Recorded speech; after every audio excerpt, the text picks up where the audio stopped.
Start.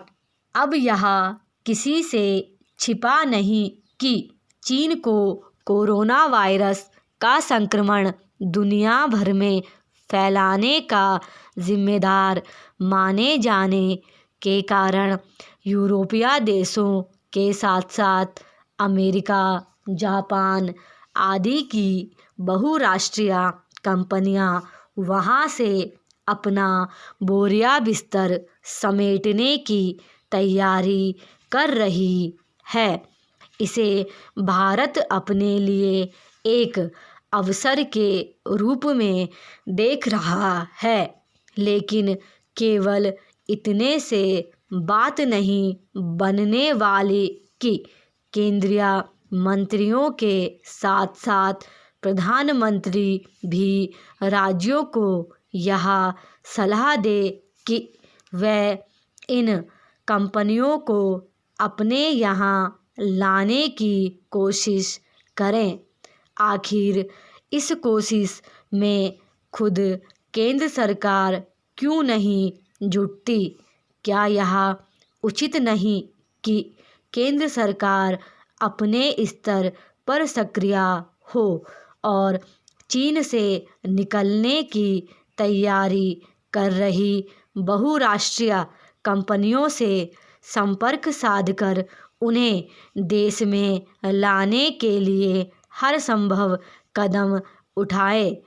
आवश्यक तो यह है कि इसके लिए संबंधित मंत्रालयों की कोई संयुक्त टीम गठित कर तत्परता का परिचय दिया जाए, क्योंकि ये कंपनियां भारत सरकार या फिर राज्य सरकारों के निमंत्रण का इंतज़ार नहीं करने वाली।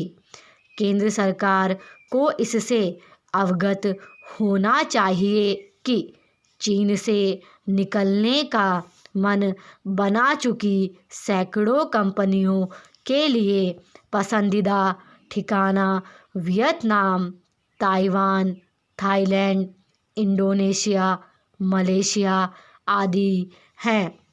ऐसा इसलिए है क्योंकि भारत के मुकाबले इन देशों में कहीं अधिक उपयुक्त माहौल और सुविधाएं हैं।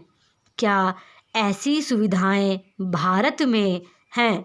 दावे कैसे भी किए जाए, हकीकत कुछ और ही है।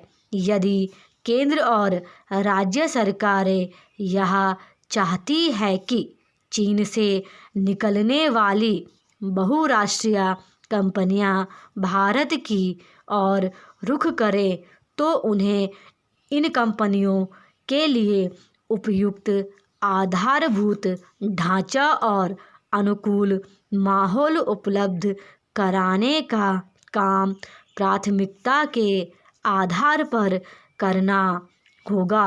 सरकारें इससे परिचित ही होंगी कि ज़रूरत केवल श्रम कानूनों को दुरुस्त करने की ही नहीं, नौकरशाही के मिजाज को भी ठीक करने की है।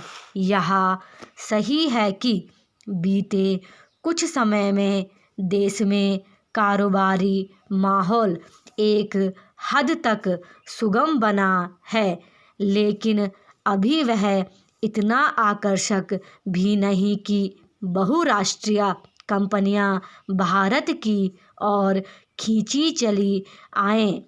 आखिर यह एक तथ्य है कि हाल में जिन बहुराष्ट्रीय कंपनियों ने चीन से अपने कारखाने हटाए हैं, उन्होंने वियतनाम अथवा ताइवान को तरजीह दी है।